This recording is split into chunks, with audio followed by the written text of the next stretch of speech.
Hi, everybody. And it's been a few days since I have completed, to the best of my ability, um, the um, third section. I know I'm a little bit out of order, but the third section of Discipleship in the New Age, which involves the 6 stages of discipleship, hinting at a kind of 7th, in which the disciple is actually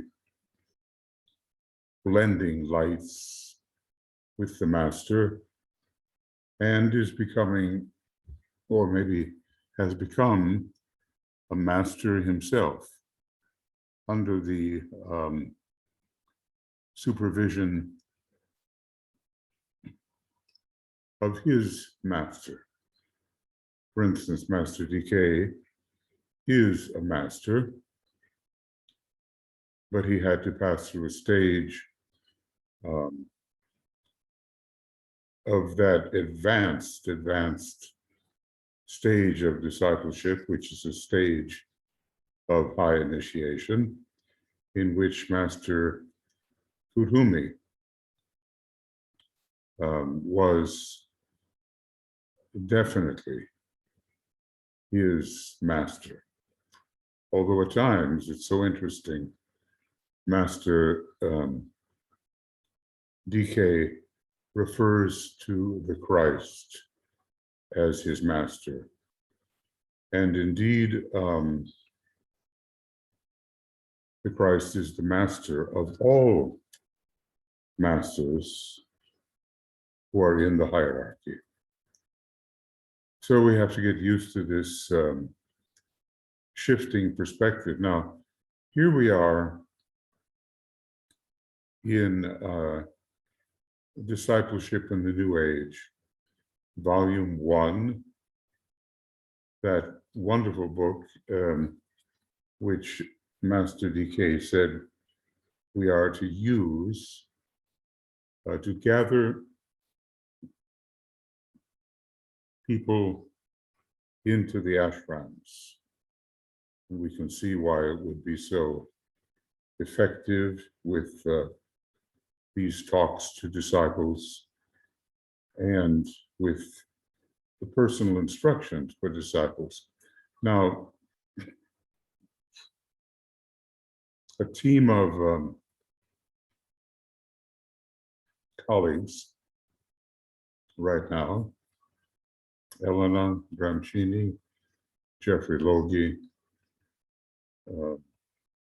B.L. Allison, Nicholas Nilen, I hope I'm not leaving anybody out, is working assiduously on discovering who these disciples were in life and attempting to rectify their horoscopes, their astrological charts. I will leave that to them because they are specializing in it. At least for this moment, I will leave it.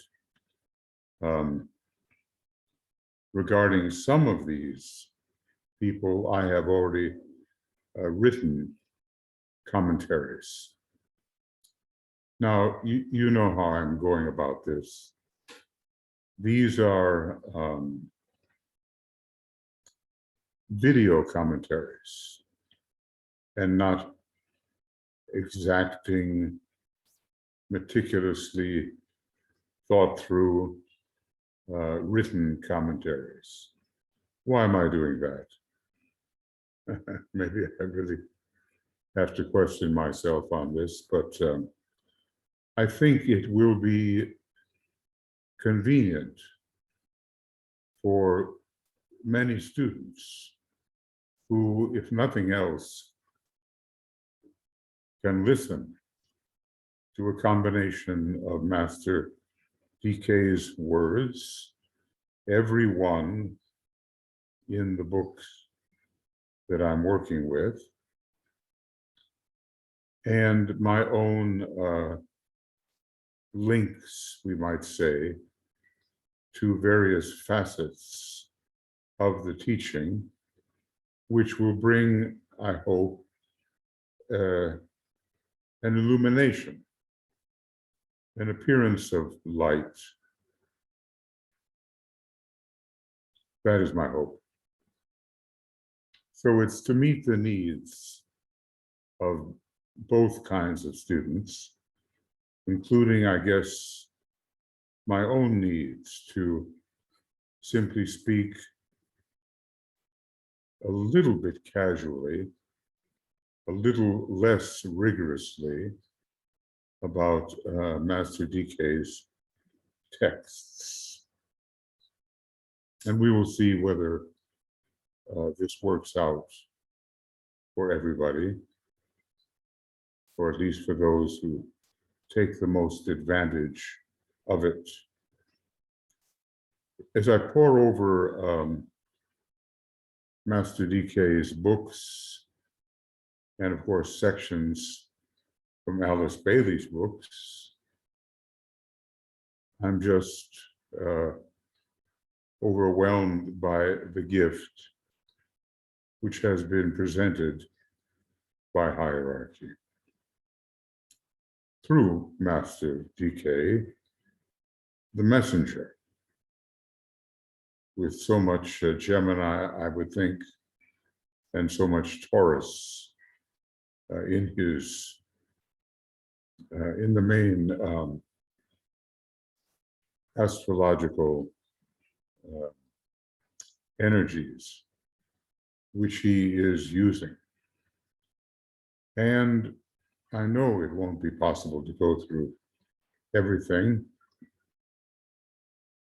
much as I would like to, but a significant amount of commentary has been made, written commentary on initiation, human and solar, a video commentary complete on letters on occult meditation, maybe some sections, well, video commentary complete on a treatise on white magic.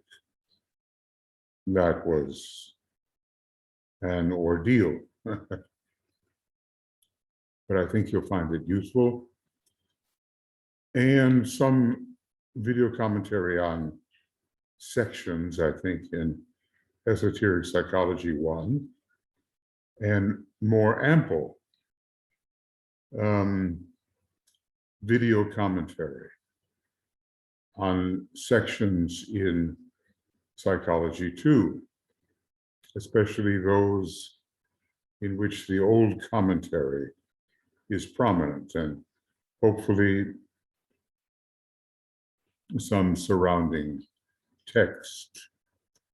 In the glamour programs, being offered once every week or once every 2 weeks, I'm going through the whole book, but it's a little different. I go word for word in video commentary, but then also attempt to answer questions such as they may arise in this more live form of commentary. In other words, students are present. When I'm doing something like this, the students are not present. I'm, in a way, talking to myself. No problem.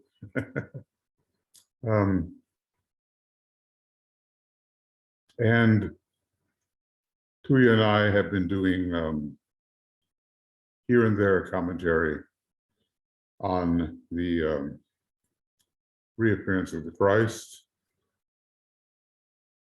and let's see what else. The destiny of the nations. But I think it will be necessary to undertake those two books in a sequential manner. Then, of course, there is esoteric astrology, word for word commentary. The whole book, line by line, word for word. And it would be a big undertaking to study it. I haven't done much with esoteric healing, just occasional references. I don't know if I dare, frankly, being a person, being a person so much in need of healing. I don't know how successful I would be. And besides, well, it's a wonderful book. And there's ever so much in it that references the other books in a treatise on the seven rays. When it comes to the rays and the initiations,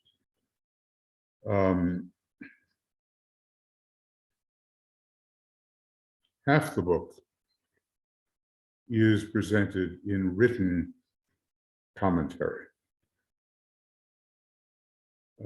We've done quite a bit over the years with the faculty and administration reading through the different sections, but that's not exactly in a form that is digestible by students. And then the second part of the book is done in video commentary.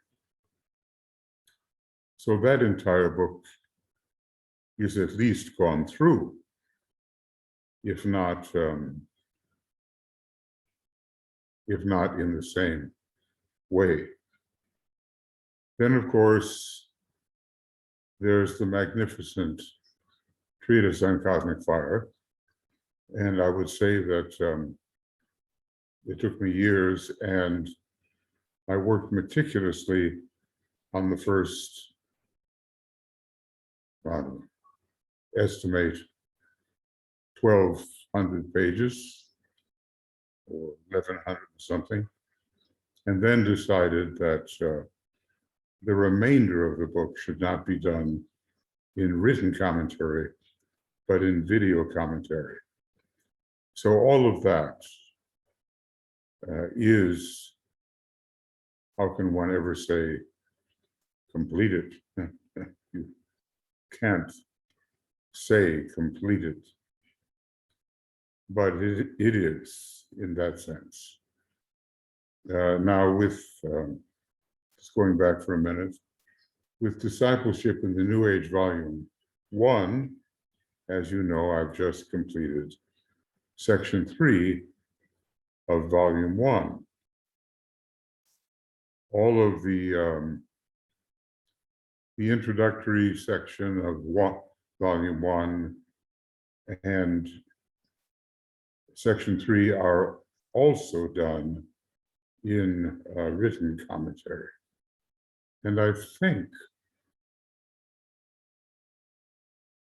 though I have to be more sure, I've done quite a bit of written commentary in Discipleship Volume 2, which I intend to, strength allowing, continue in the video commentary. Now, let's just see what I have included and not included, wisely or unwisely. Um, I have not done the unfinished autobiography, which I think maybe, well, it's a wonderful book.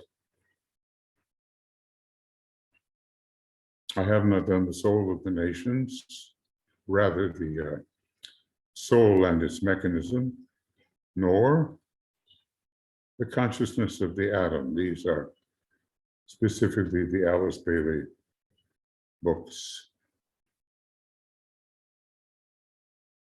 But that, I think,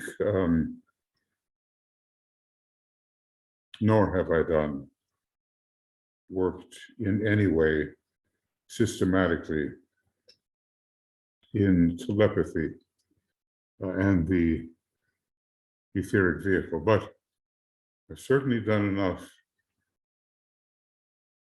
to help you as students and me as a student get a firmer grasp on what Master DK is intending to impart to us. And the time is short before the great conclave of 2025, around which the hopefully recognizable third installment of bridging treatises will begin to be produced. We don't know how. It will not be Alice Bailey as an amanuensis, and the whole computer revolution has changed many things about how these words can be taken down. Of course, she was so successful. We don't know what their plans are. But, and actually we don't know the content. I have a feeling there will be a lot of first ray in it, just as there was with the history of the planet through Blavatsky, a very third ray, in a way, presentation. And Alice Bailey's amazing work was done on the second ray. I don't think there's any question about that. So that means perhaps the first ray presentation is coming up, because Master DK is certainly adequate to handle ray 3, 2, or 1 for various reasons that he has given at different points in his book. He is a second ray master, at least on the soul level, which would mean at least on the triadal level, from one perspective of the so-called right-hand column that you will find on page 177 of a treatise on cosmic fire. But he has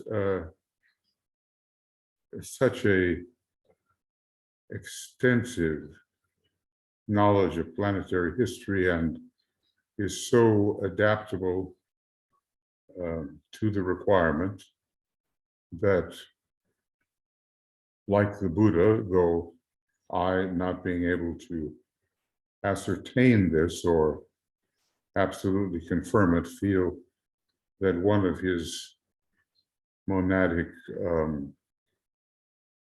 expressions comes through the third ray. And then he also talked about something in the spiritual triad, his spiritual triad, if we can say his, for an impersonal sphere.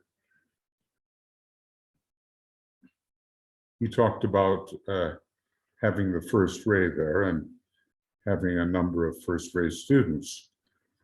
So he is very capacious. He has the capacity to do all these things, and is a master teacher. Now, when it comes to the final and major ray of the members of the hierarchy that we are associated with, maybe some will have on the logoic plane the Father, first aspect, such as St. Paul, and some will have the second aspect, definitely, such as the Christ, and some, like Master R, at least I believe so, will have the third aspect for their liberated monad on the logoic plane. These are all things that will emerge as we continue to study, and they are very interesting, but they concern hierarchical affairs to a great extent. Our task is to so purify the personality that it becomes not an instrument in opposition to the angel of the presence, but becomes a cooperative unit, a blendable unit with the angel of the presence, which, as you know by now, I consider to be a projection of the solar angel, who is more or less intact upon the Buddhic plane, projecting part of itself, onto the higher mental plane. There's so much to learn, my friends, and so much to apply for the elevation of human consciousness, which is lagging far behind what might otherwise be possible. So we, as potential and actual members of the new group of world servers,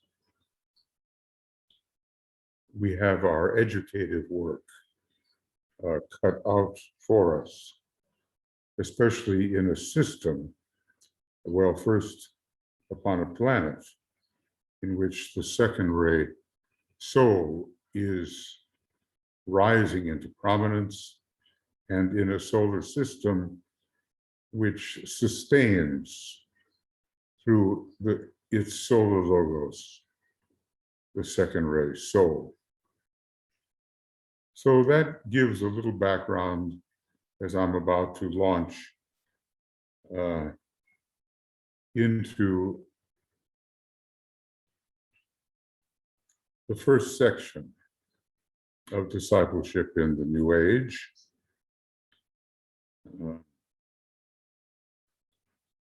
And hopefully, as I say, with the help of the Antikarana, both the building process in you and in me, through that, help to bring some higher light into the situation, because some of these words by Master DK, and I'm not saying I can necessarily do it, but some of these words really need explaining, or at least some consideration, some pondering, Ponder on this, he says. I say something a little more humble. Think about this, I often say, and imagine what's really going on. And then, as much as we can, we will absorb. And our absorption will count as a substructure, a foundation to all that may follow, because he tells us this series of bridging treatises is not yet over. And it will take at least 100 years before, well, just about 100 years, maybe 96 years, before we are technically at the point where the Aquarian age is actually beginning to occur in terms of the necessary alignments. So people like you and me, we will be around, and we will be hopefully helping advance the divine plan by helping to advance and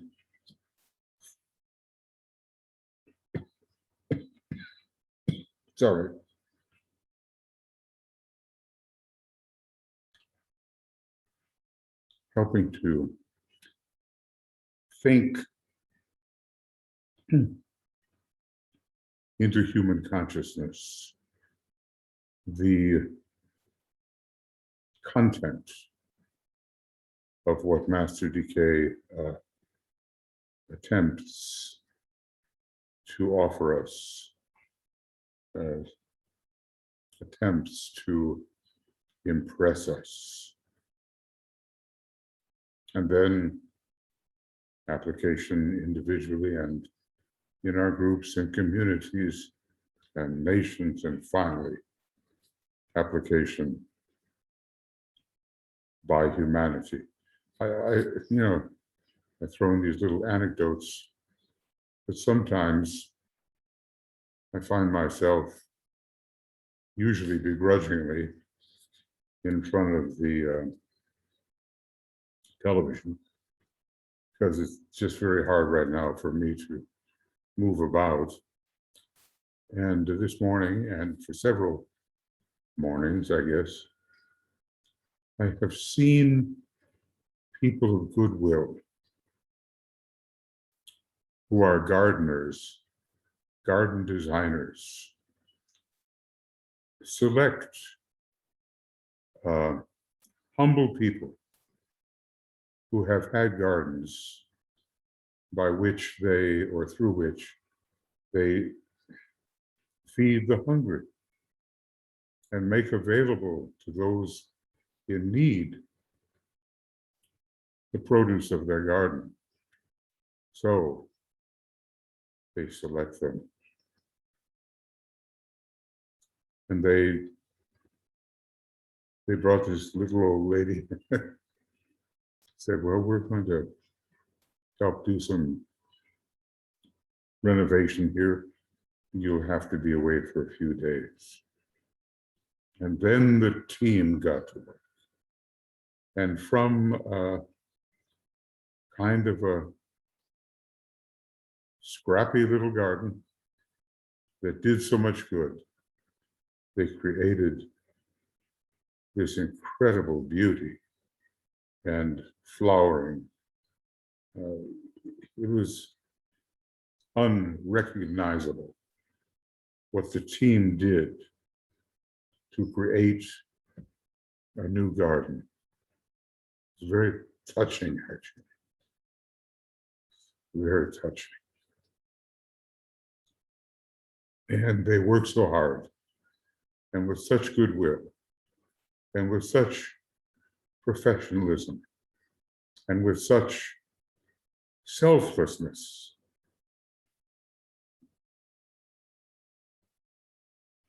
Then they brought the little lady back. And, well, you can imagine.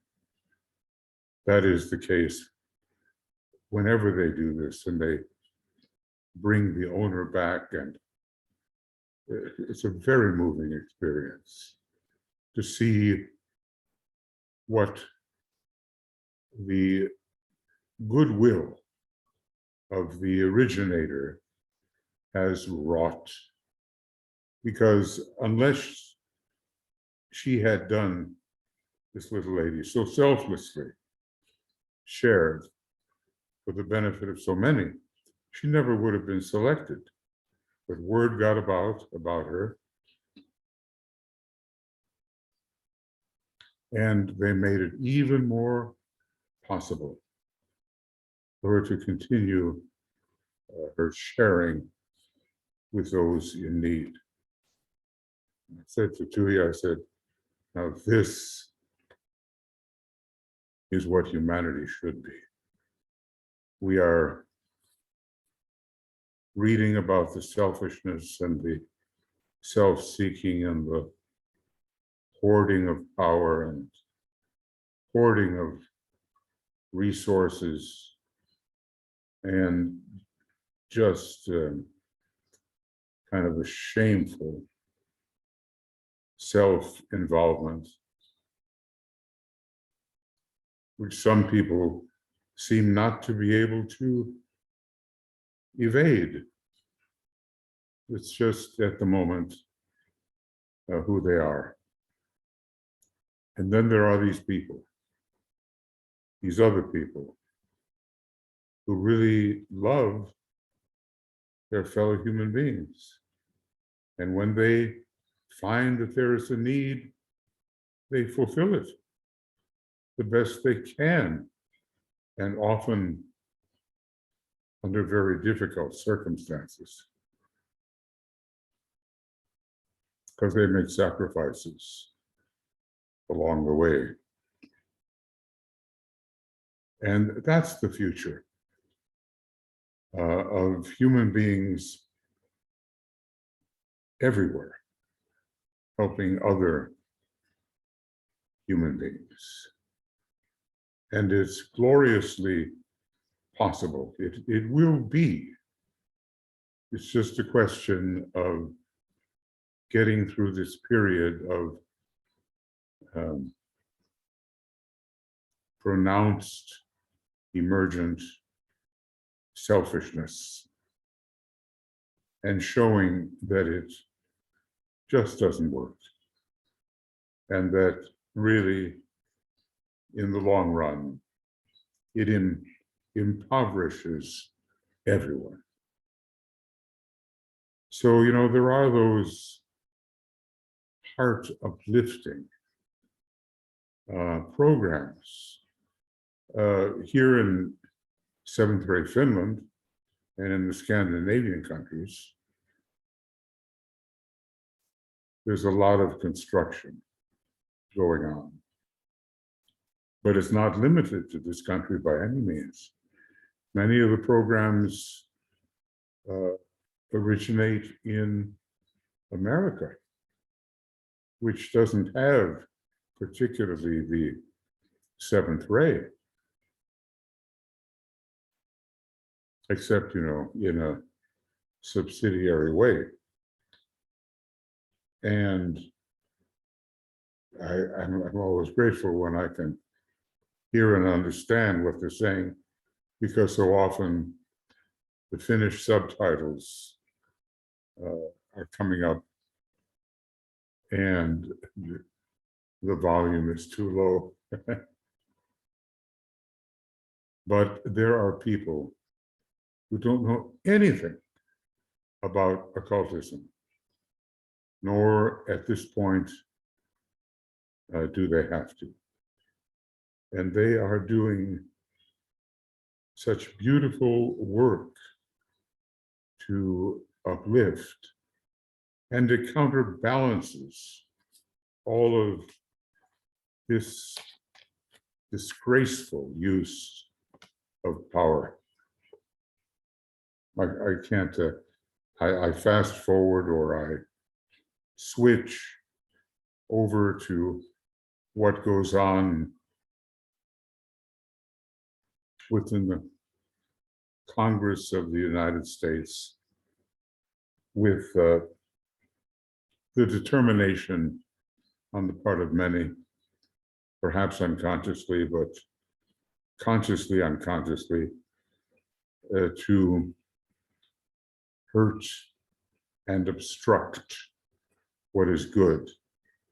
It's so very different. There is such beauty in the first, and such ugliness in the second. Of course, that ugliness will not last. It cannot last. And the approach of the Christ and his masters, well, such ugliness and selfishness will be eradicated, but it's not like the Christ can do it all for us. We have to follow his dictum by human hands and human feet and shall the future be built. So, friends, I think we're on the right track. It will take more than one life to see the fruition of our labors. And we will be working, I do believe, throughout the age of Aquarius in one way or another, and serving the great Lord, because we'll be conscious of what he's attempting to do. We're getting our consciousness of that right now. We're hopefully getting a little bit of a head start.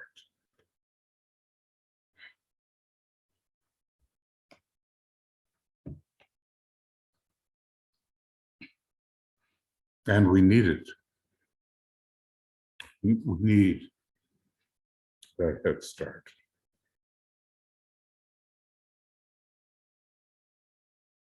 But once we have really entered the stream, is the occult terminology for it, and it means the second initiation, and it means the qualification to be truly a member of the new group of world servers,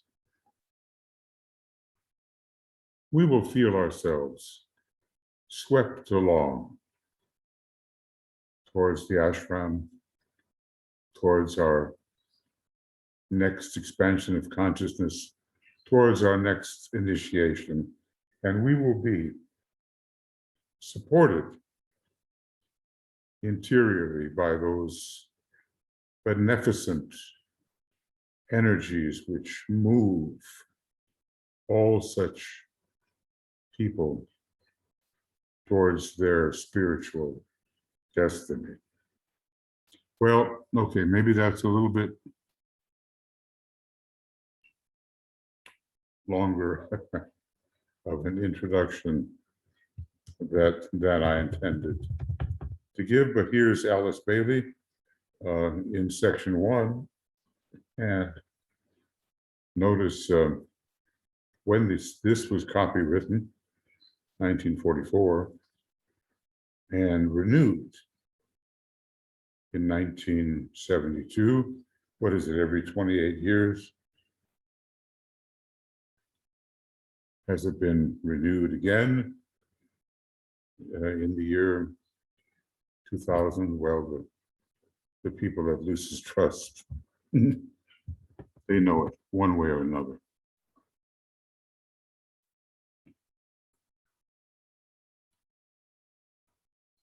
So she dedicated this book to her friend and co-worker, close friend and close co-worker, Regina Keller, RSU. What was it? Restraint. I'm not sure about the S. Well, for that matter, I'm not sure about the U, but we'll get to that. An individual who was responsible for much of the editing of the books. And Regina was such a hard worker. She was a Capricorn individual with Cancer rising, and maybe the moon in Taurus. I'll have to check. And her soul ray was the second, but then followed by an unusual combination of rays. Ray 3, someone who should know told me that she was actually an attorney. Ray 3, personality. Ray 1, mind. Ray 1, astral body, which caused her a lot of trouble, a lot of loneliness, and a lot of inability to express the love which was basically hers. And a Ray 7, etheric physical vehicle.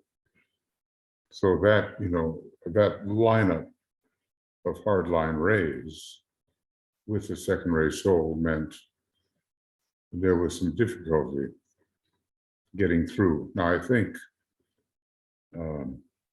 she was one of the higher disciples in DK's group, and I think that somewhere in my written commentaries about various disciples, like Foster Bailey, and I think I've written something on Regina Keller. But anyway, Alice Bailey dedicated this very important book to Regina, a fellow disciple who for more than 20 years, because the Arcane School was getting going in the early 20s, and here we are at the publishing of this book, 1944, who for more than 20 years has walked with me upon the way. So lots of gratitude from Alice Bailey to her co-worker, Regina. And many dramatic tests faced this co-worker. She was Jewish at the time, when so much was going on in the war, and her sympathies went out, of course, to that kind of suffering. But she did some unwise things. And DK, strangely, just as he assured Roberto Saggioli, who was born into the Jewish group, that really internally, they were no longer Jewish, that they had passed through, basically, those particular tests, and for, I think he implied, certain lives had already been on a different line. So they were there in the Jewish group more for its redemption than to participate in the particular thought form of separativeness, which was so disturbing and which has caused the Jews down the ages to be rejected, even as they have rejected others who were not among their number. Now, Roberto Socioli, FCD,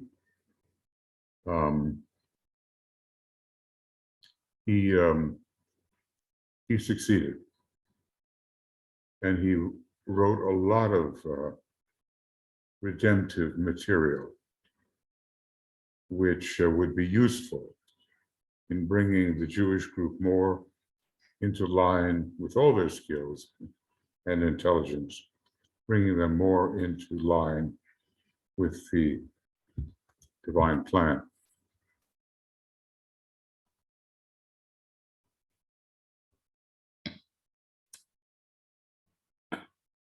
I did a little checking up, and the RSU stands for restraint,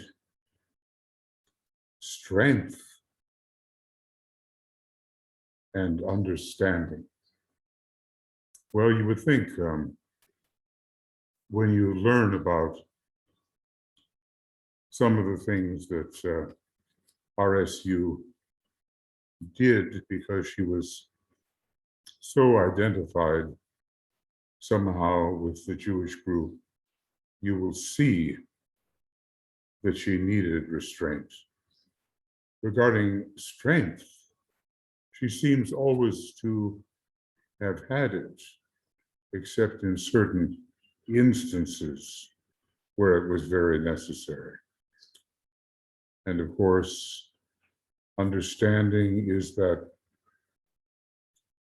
well, standing under is that reaching out to others and able to unite with them.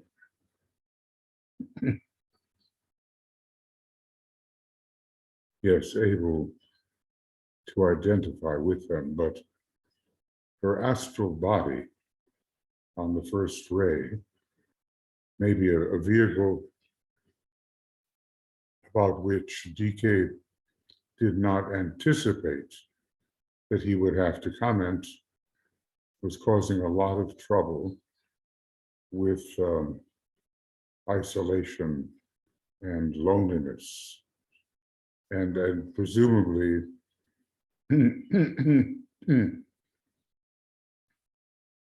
with an inability to understand others as fully as should have been possible, given her status actually in somehow very related to Master KH, but assisting the Tibetan in that particular life later. She did go back to KH, and you have to be in a Chohan's ashram. It is my impression that you have to be at least an initiate of the second degree. The numbers add up, you know. Chohan, 2 from the bottom. No, 2 from the top. The second degree, 2 from the bottom. Mastering to some extent the astral vehicle. All of these disciples had so much to deal with. And they had a lot more to deal with than they thought. And Master DK slowly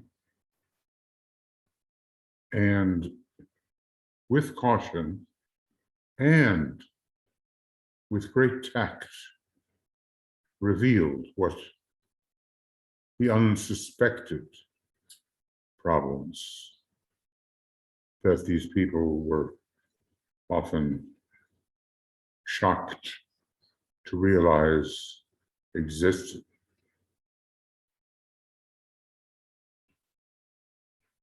Okay.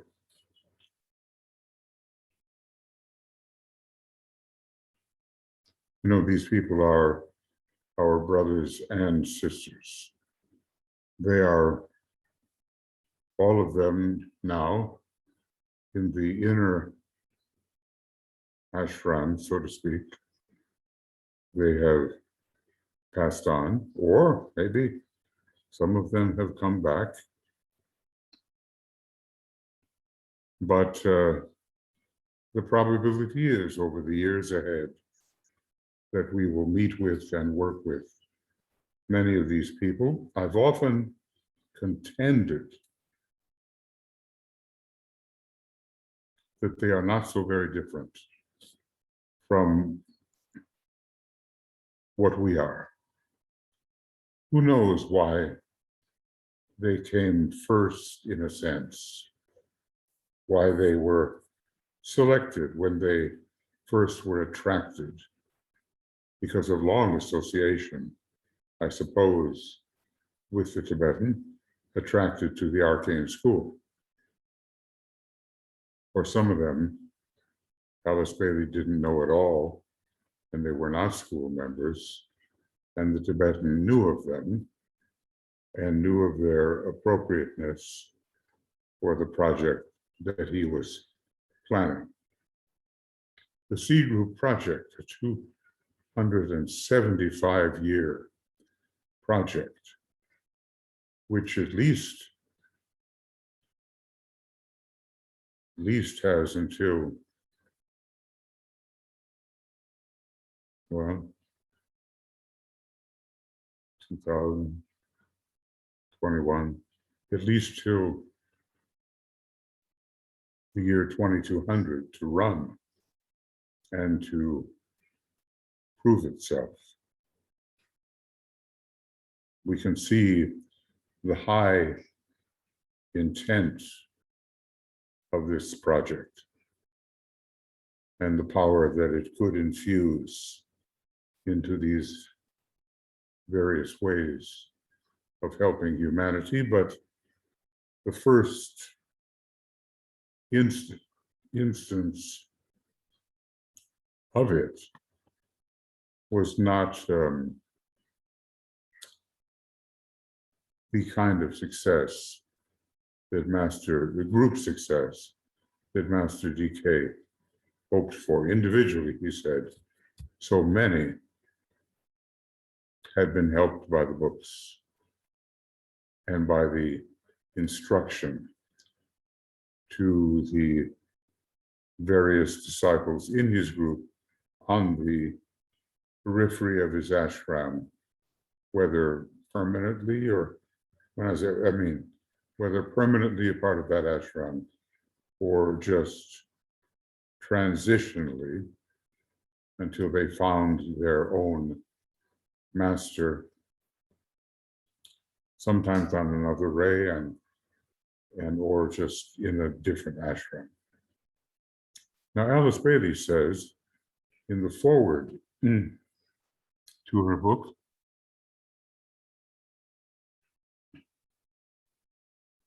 this book is in many ways unique.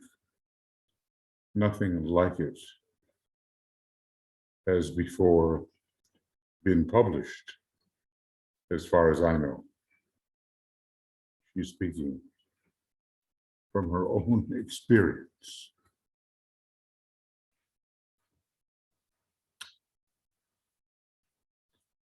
It contains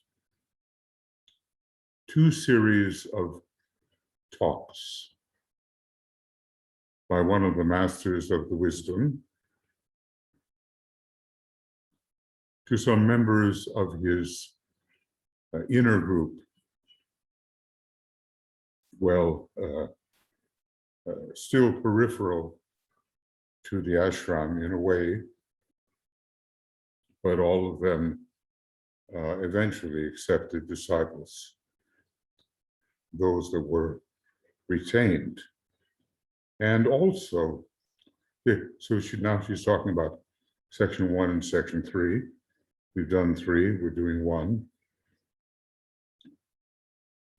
And also a series of personal instructions given by him to a group of his disciples. Many of these people were unknown when they were brought to my notice. Some of them I have met, others I have never met. Some I knew well and could understand why they had been chosen, knowing that their dedication to the life of the Spirit and their love of humanity warranted the choice. 1 or 2, she's being honest here, 1 or 2 were regarded by me as most unsuitable choices. She's not going to say which, I think.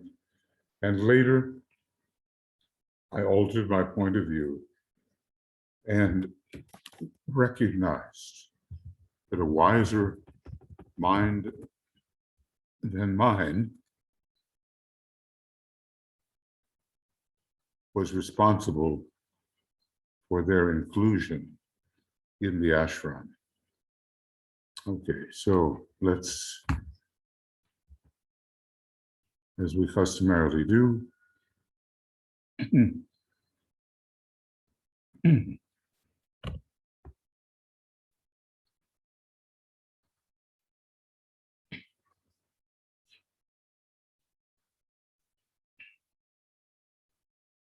so that gives kind of the background of Alice Bailey's relationship to these people. Master DK, of course, knew well everyone he selected, and probably from lives past, although he did say for some, this was their very first instance, first experience as an accepted disciple. But then at the beginning of the Dhyana process, when dealing with the groups of 9 that were emerging in relation to the seed groups, not all were yet accepted disciples fully. Later, when he reorganized the group into the group of 24 and another group of 14, everyone there was brought in as an accepted disciple. I learned also, says Alice Bailey, that ancient relationships established in other lives were also conditioning factors, and that some had earned the right to inclusion, even if their spiritual attainments seemed inadequate to the onlooker. And I bet that she is talking about LUT and maybe LTSK, both of whom had real struggles But apparently with LUT, who had a considerable problem with sex, such that DK had to say, please choose your companions that are men rather than women.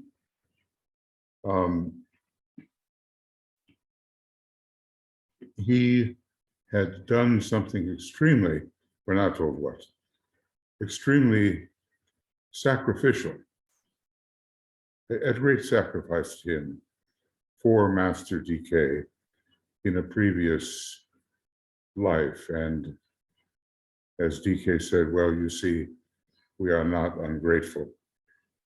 He was a second-ray soul, first-ray personality, fourth-ray mind, sixth-ray astral body, and I think a third-ray physical body. And LTSK was there pretty much for his own protection. He had been a financier, still was, and had done a great deal to publish and spread the books of Alice Bailey. Again, the gratitude of the master went forth. And here was a man, however, who was constantly beset by glamour. And DK worked very hard to try to relieve him of his glamours. Let's see, what were his rays? Third ray soul, sixth ray personality. That combination, as you know, can be quite demanding, quite difficult. Fifth ray mind, which made him fancy himself to be quite a scientist when he was far from really being able to serve in that way. First ray, astral body, I think, yes, I think so. And third ray, physical. Lots of third ray. And the glamours that go along with it. Anyway, they were the ones who were always being pointed out by the Tibetan as having difficulty with glamour. And they did not, I don't think either one of them made a lot of progress. And maybe Alice Bailey was referencing at least them when saying, well, in my mind, some of the people chosen were unsuitable. But then we don't see what the master sees. Going on with AAB, a good deal of the teaching given is new in form, and some of it is new in fact, meaning that people have not heard of this teaching before. Other teaching they have heard of, but it's presented in a new form. One point emerges with clarity, and that is, and this is what's important for us even today, almost 100 years later. The old rules on which disciples have been subjected, to which disciples have been subjected down the centuries, still hold good. but are susceptible of fresh and often different interpretations.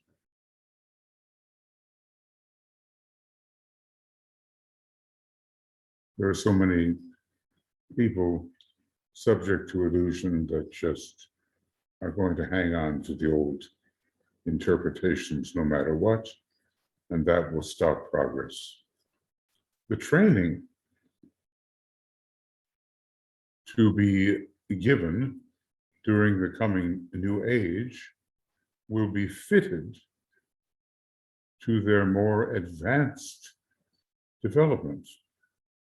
The evolutionary progress from century to century presents a steadily ripening and developing human mind upon which the masters can work. It would be a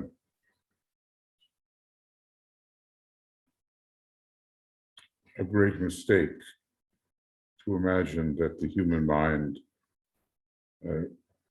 stays in its present condition for millennia.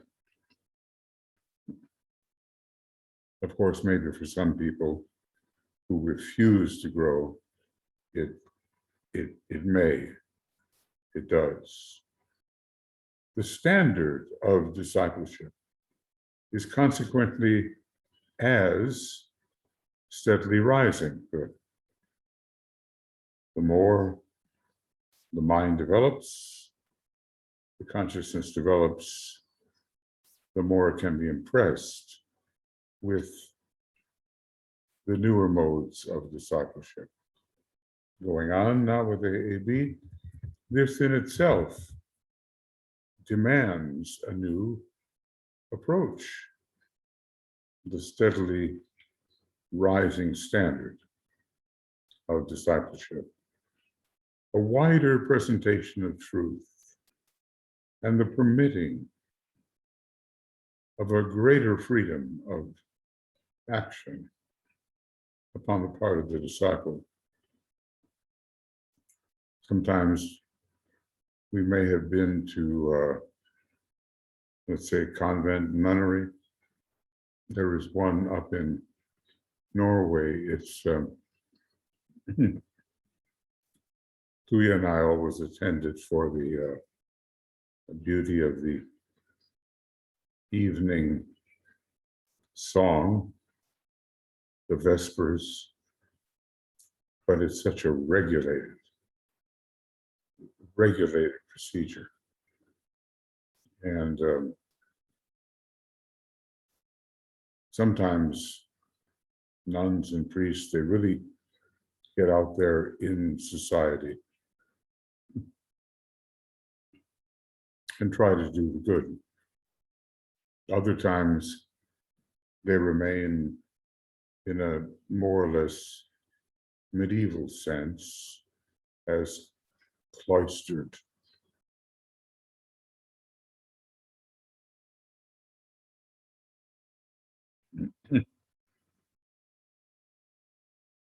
So a greater freedom of action is possible now.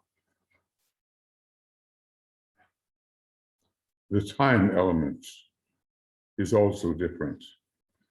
In the old days, the master gave his disciple a hint or a point upon which to ponder and meditate, or he might indicate some need for changed habit of thought.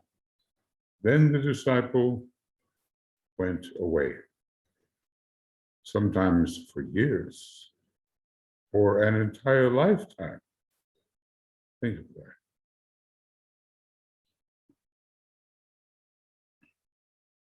And reflected and thought and attempted to alter his attitudes without any particular sense of pressure. Today, in our speedier times, Just imagine what AAB would think of the speed with which life is now lived, some 90 years later. Today, in our speedier times, and when the demand of humanity for help is so outstanding, the hint has given place to explanation, and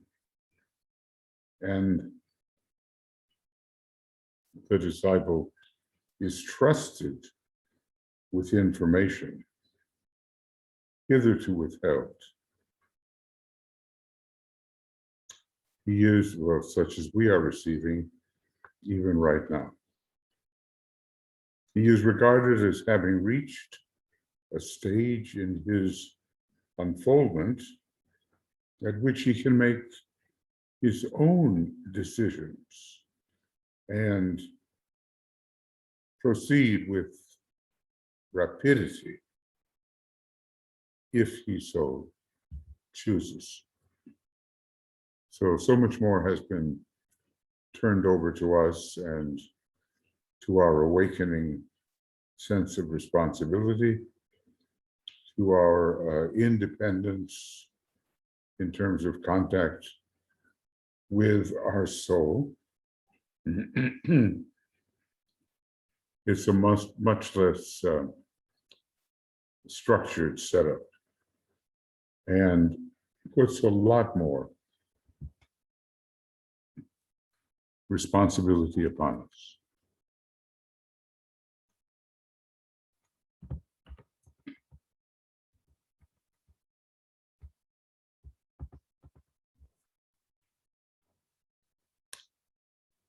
So,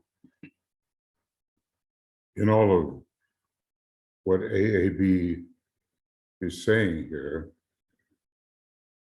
change, even quite radical change, is implied.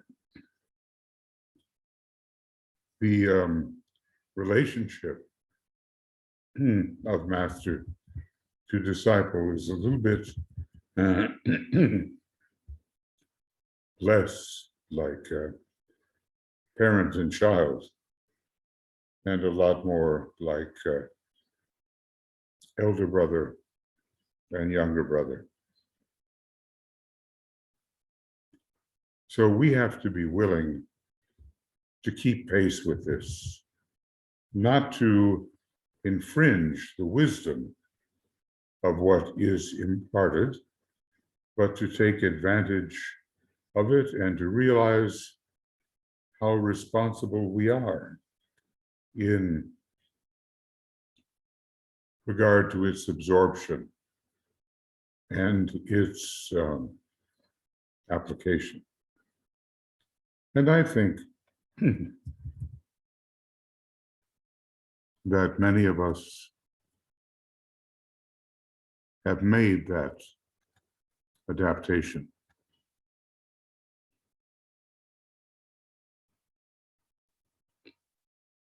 There's a much, in a way, closer supervision of the disciple at more frequent intervals, but at the same time, an allowance that the disciple will be wise enough to realize what has been imparted and will find ways in service to apply what has been imparted. Imagine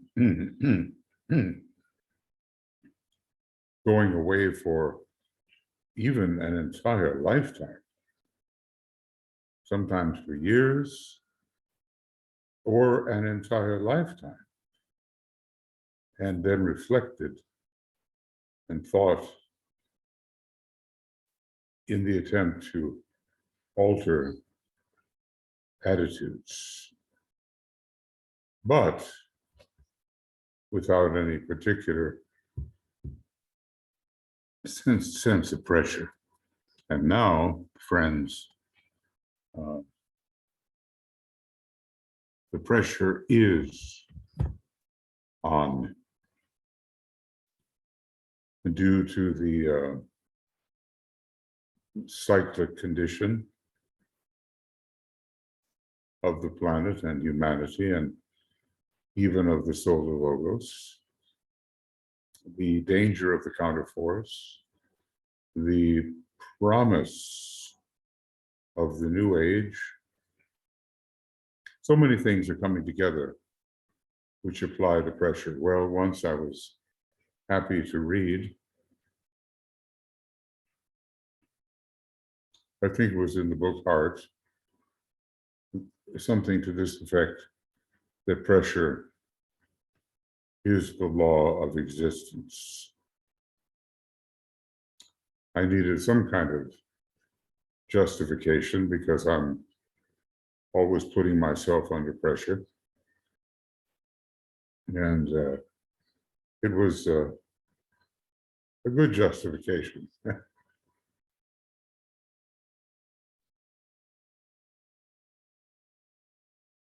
As we change points of tension, the feeling of pressure is an inevitable thing, outward and inward.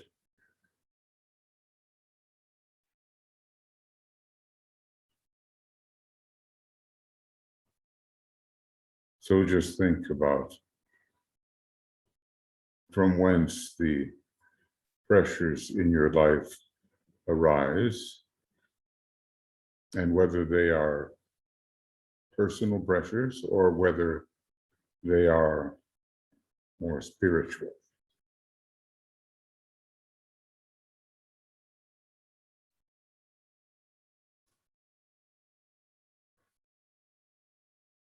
It is pretty clear that we're not on the path of occultism to seek relief for ourselves. The path does wind uphill all the way. And if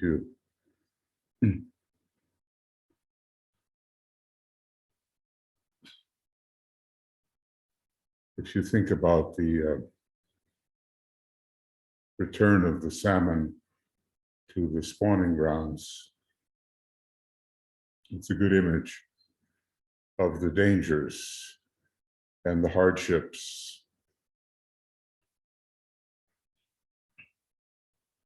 to which the returning disciple, that's what we are really, will be subjected. And, we could ask ourselves,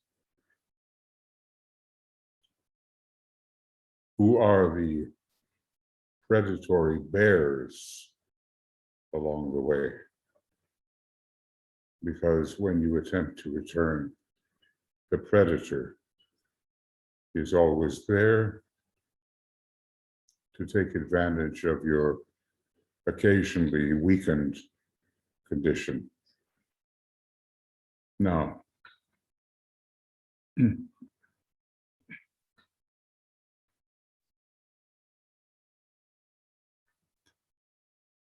going on with AAB.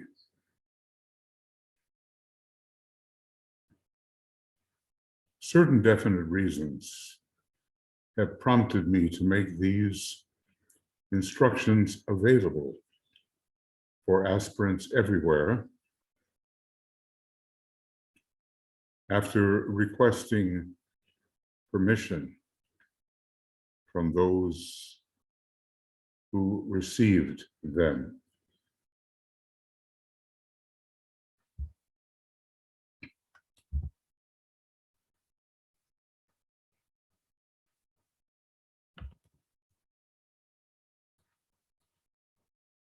So we see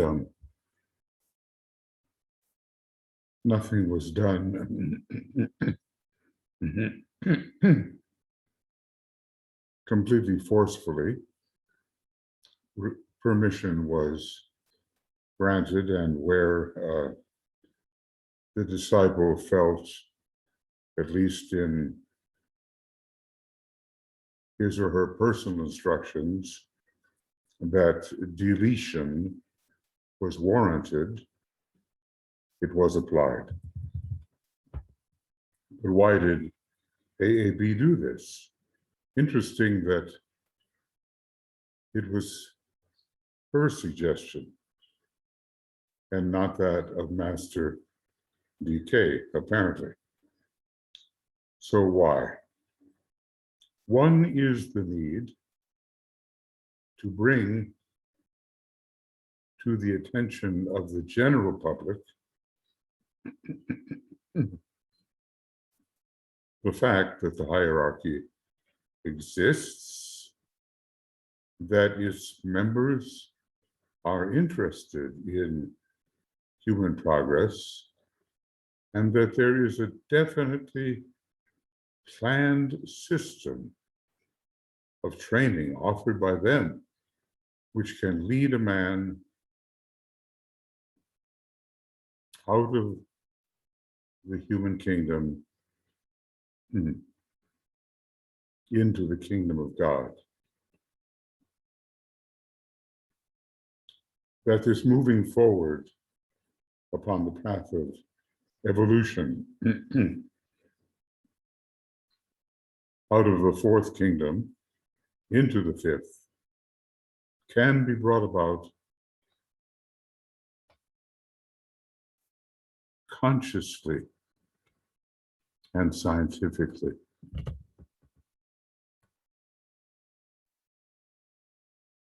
Not in the mystical way of a happenstantial contact from some higher power. Because that's what we're doing, friends, aren't we? We're moving into the fifth kingdom, hopefully, consciously and scientifically, and with the full cooperation of the aspirants. No one is dragged into the fifth kingdom. The aspiration has to be targeted in that direction. So that's the first reason or need, as AAB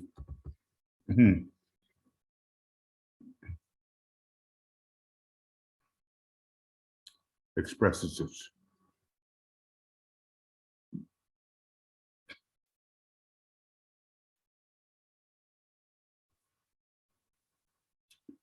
So going on with AAB, the day has now come when belief can and does give place to knowledge. Now that's the great transition.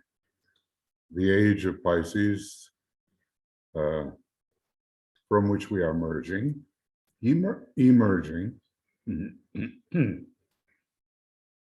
was the era of belief.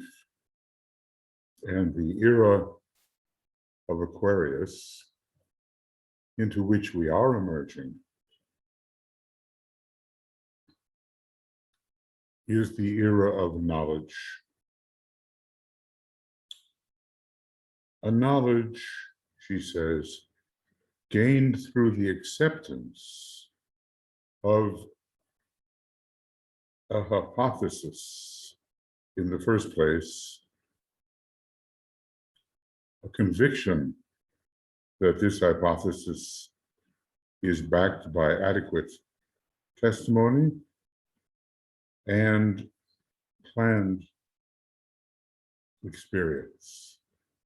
So we are allowed to prove this for our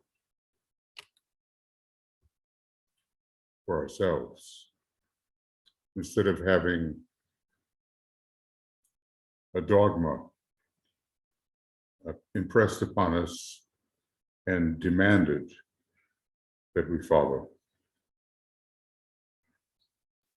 So it is coming as an age of experimentation, which will yield knowledge. The reasoning mind of the disciple can then take these successes and failures he encounters in his training and learn the intended lessons. He finds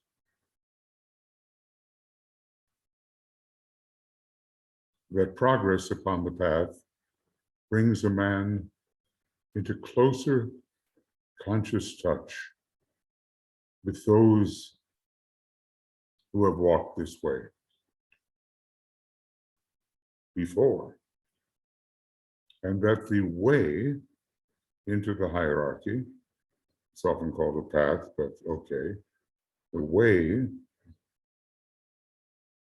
into the hierarchy is a way of discipline, of increasing enlightenment, of service to his fellow men, of course, men and women, of course, and of a growing responsiveness to contacts and to individuals of which the average human being knows nothing.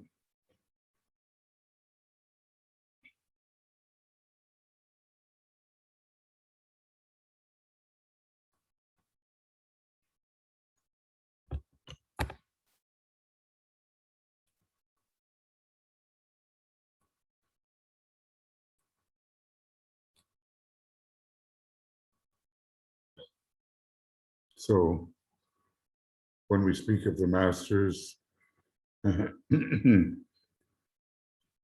various people who have no experience with this line of thought,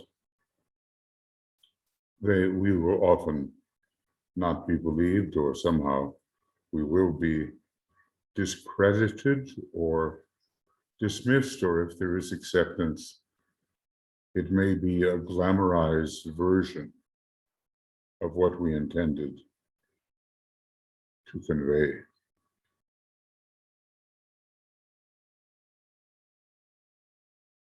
So a much more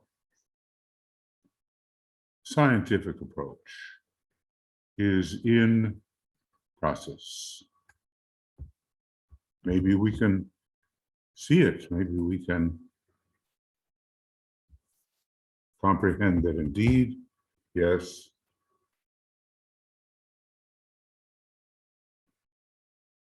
this is happening. And when the scientific proof of survival of the physical body, firstly, and then reincarnation,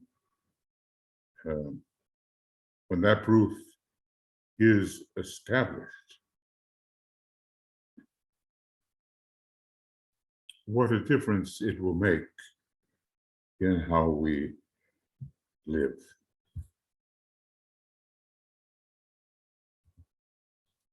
Right now, friends, we live in such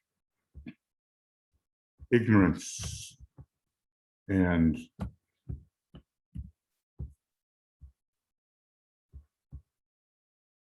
obstruction. We live in a condition which slows us down very much.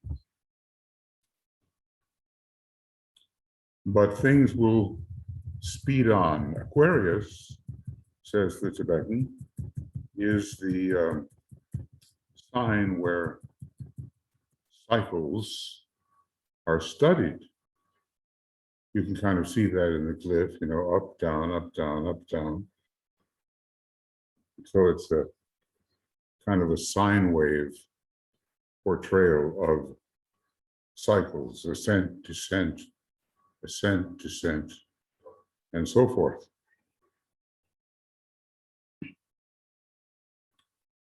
So a much more scientific approach to religion, to spirituality, to calling upon the higher factors that we know exist. This will be our approach during the Aquarian age, and already some anticipation of this can be experienced by us even now. And that will set an example for others who are really getting tired of the old approach to religion, the outworn Abrahamic religions of Christianity, Judaism, and Islam. Of course, if you tell the devoted followers of any of these lines that it is outworn and passé, well, they will defy you.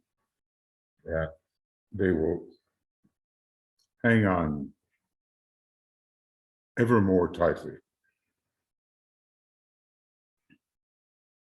But there are some who are open and becoming open. And these are the people we must reach. Now we have especially another 100 years or so to reach them before the age of Aquarius technically begins. I'm going to kind of put a number of my own here. And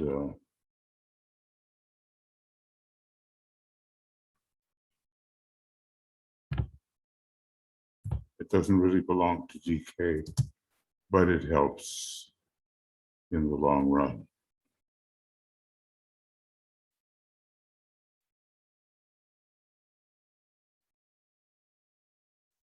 You can't avoid a number like that.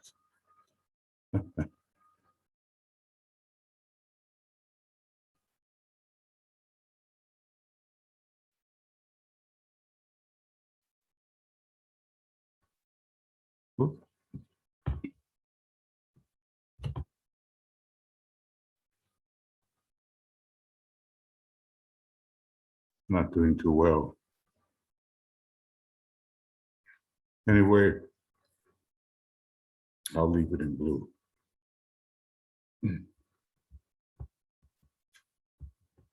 Because it is interesting to see the reasons why Alice Bailey thought this book should be written.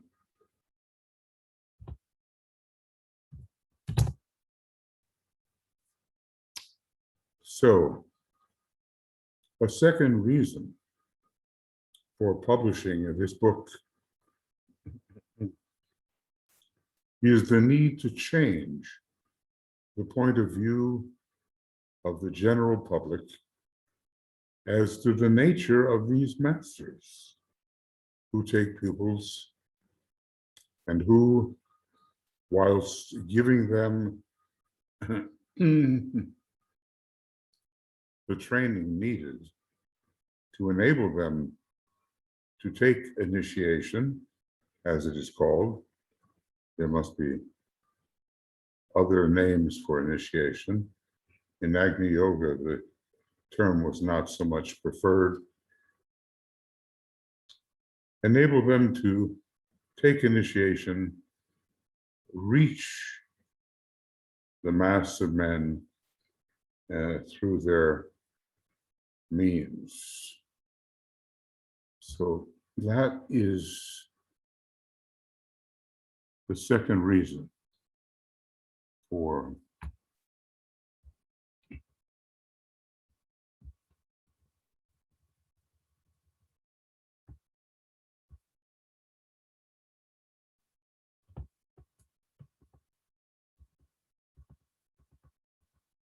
publishing the books.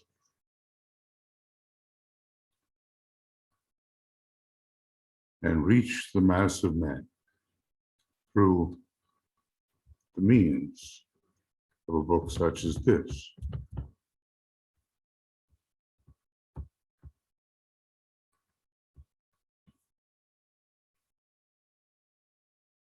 Well, has the point of view of the general public as to the nature of these masters changed in the past 90 years or so? And if we look at 1944 as the date of publication, then it's more like 75 or 6 years. In some ways, yes. And in other ways, the same glamours swirl around the subject. There are some groups whose presentation on these matters you will recognize just reek of glamour, and they take in the susceptible people, even relatively intelligent people, they take them in.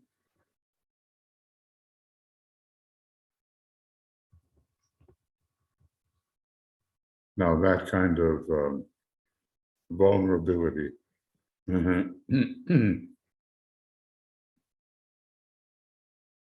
cannot be allowed to continue. And what Alice Bailey says is very direct. So much stupidity has been demonstrated in writing and talking about the relationship of master and disciple, that it was felt both by me and this group of disciples that the sanity, the breadth of vision, the lack of authority, and the understanding evidenced by a member of the hierarchy, and I would say the true hierarchy, not just its astral reflection, that the understanding evidenced by a member of the hierarchy could do nothing but good. We found also of Master DK that he was ready for his instructions to be made public. Notice that this was the time that it had been exposed that the Tibetan was a master. That was all through some kind of accidental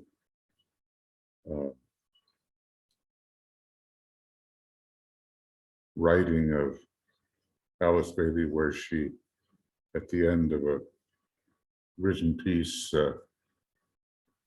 left his name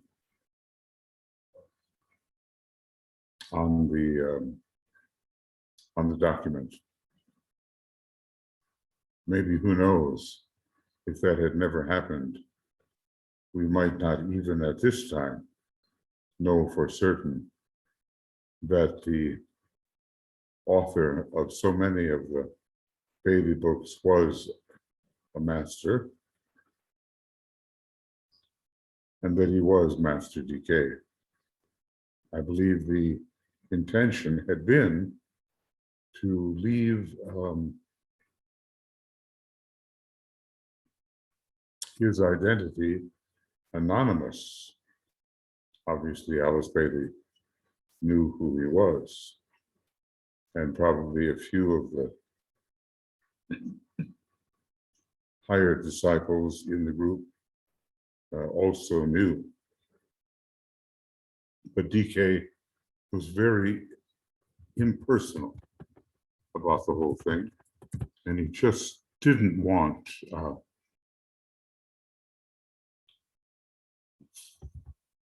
so much attention as was usual given to his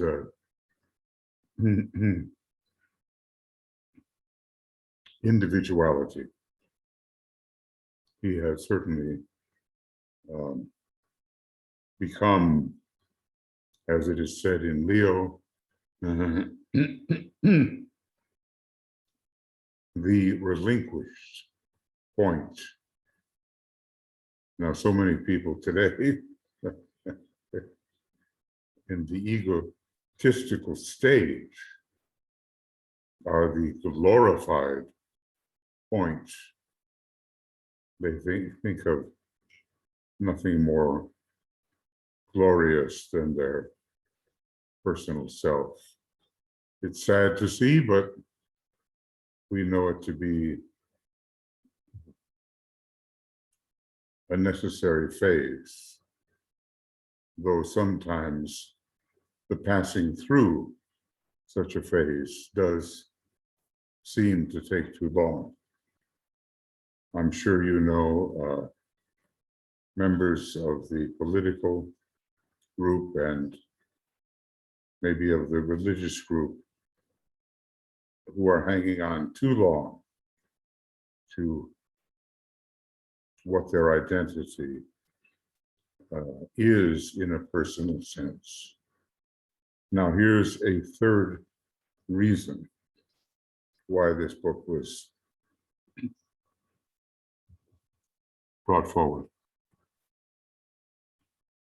A third reason was the desire to make clear a point which is continually emphasized by the Tibetan, as it is by all masters.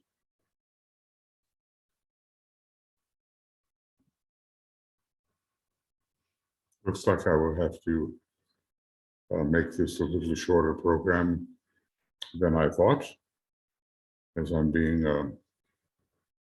called away for a little while. The third reason was the desire to make clear a point which is continually emphasized by the Tibetan, as it is by all masters, and which is of major importance to every aspirant. Only those who are beginning to come under the influence and control of their own souls and are therefore mentally focused.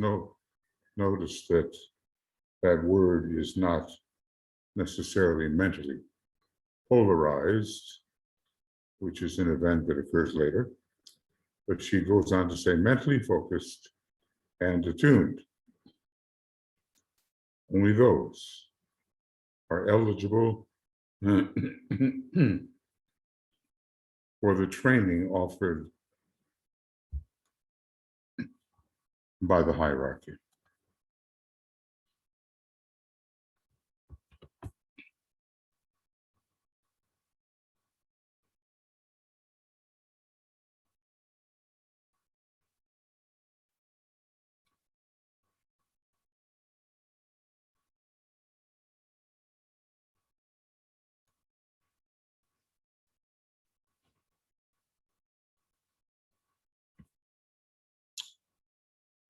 So now Alice Bailey speaks of the new approach: devotion, emotional reactions, and sentiment, which he calls that curious reaction of liking and disliking, are not enough.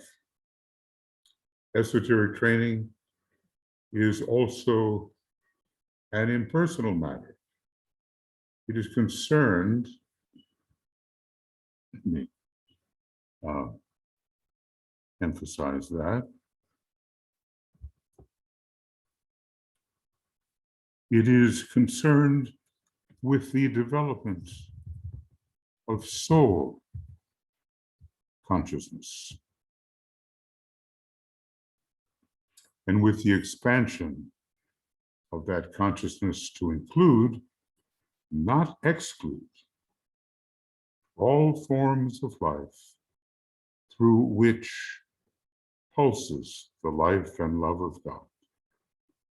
The true disciple is ever inclusive, never exclusive.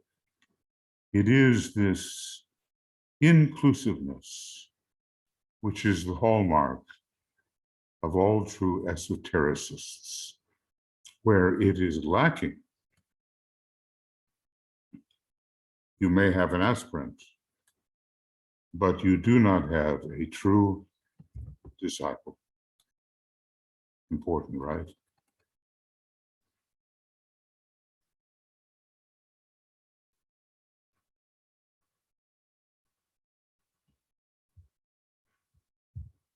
There is far too much exclusiveness extant today among esotericists and in occult schools, and too much theological separativeness. It has been felt that this book of instructions may do much to offset this evil tendency and may help to open the door still wider into the kingdom of God.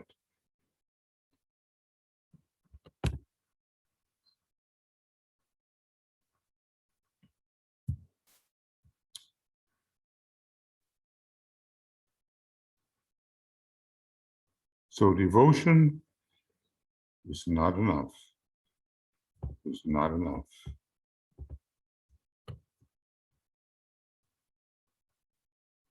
That is becoming clear. Okay, friends. Unfortunately, I have to leave off at this point on page, well, XII or XI. And we have a bit to go, probably at least another program's worth, something like that. So I'll go back to where I started. Yeah. And I started on, well, I guess I started on page I, since this is what is usually offered. And now we're on XI. So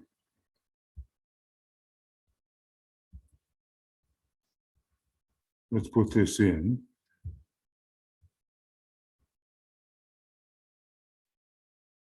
If I can do it.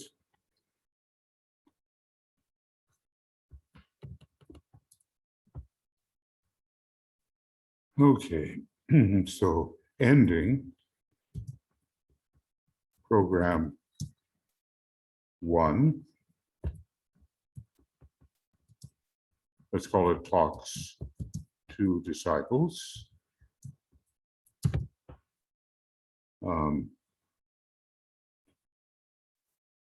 And I'll try to set that as the default. Talks to Disciples, pages 1 or I to pages I to X I.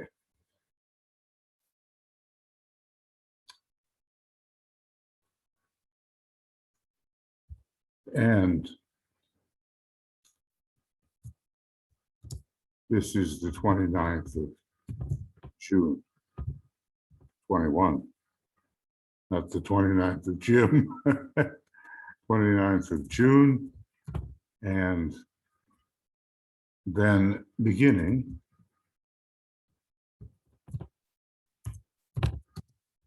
program 2.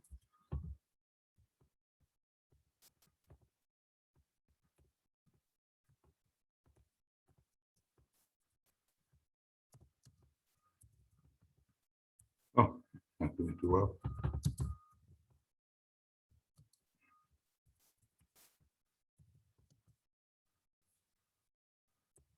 And this is intro to Dinah 2, Dinah 1.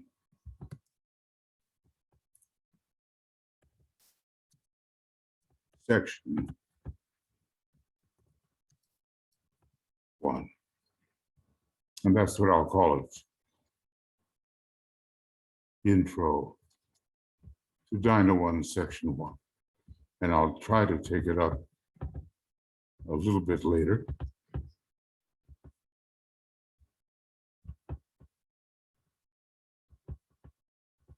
And let's see if I can get this properly.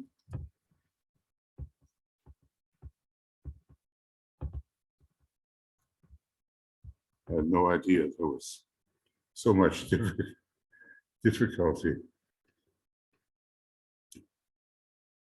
Okay.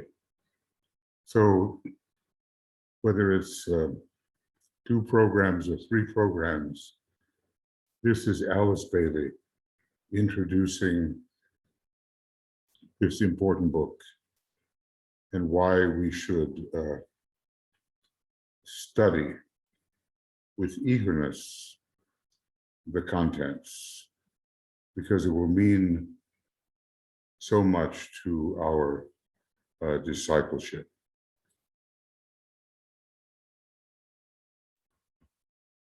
And I think I'm going to change this,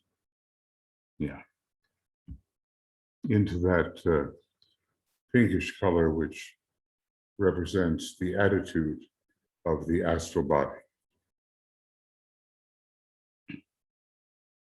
The astral body, the cause of so much glamour and delusion and misleading in the life of the disciple. So if we want to be something more than simply a now and then aspirant, if we want to become the true disciple, well then, inclusiveness.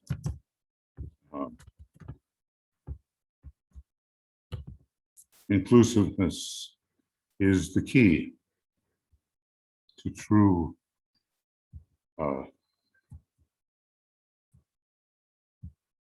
discipleship. And maybe I can just write that down, because I seem to have lost the connection.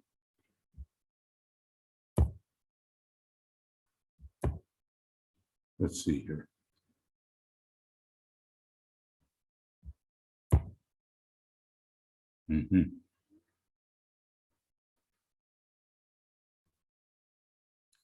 Yeah, and I've been able to write down this little summary. Inclusiveness is the key to true discipleship. So I'll do my best to take up the next section as soon as may be possible, and my other duties no longer demand.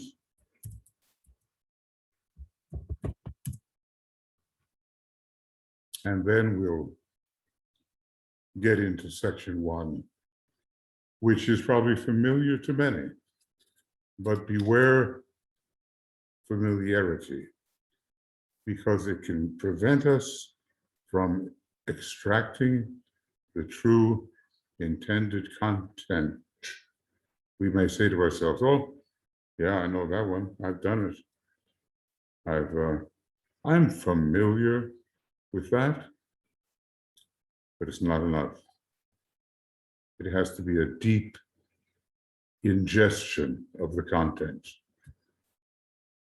and an assimilation and a recognition of what it really is and an application of it. So this program will be a little bit under 2 hours or so, and then we'll see whether this introduction that Alice Bailey is writing continues for 1 program more or 2 programs more. We'll be back with you. Lots of love, many blessings, and I hope we all extract from this great book what must guide us on the path of true discipleship and upon the way into the Ashram. Okay, friends, see you before long.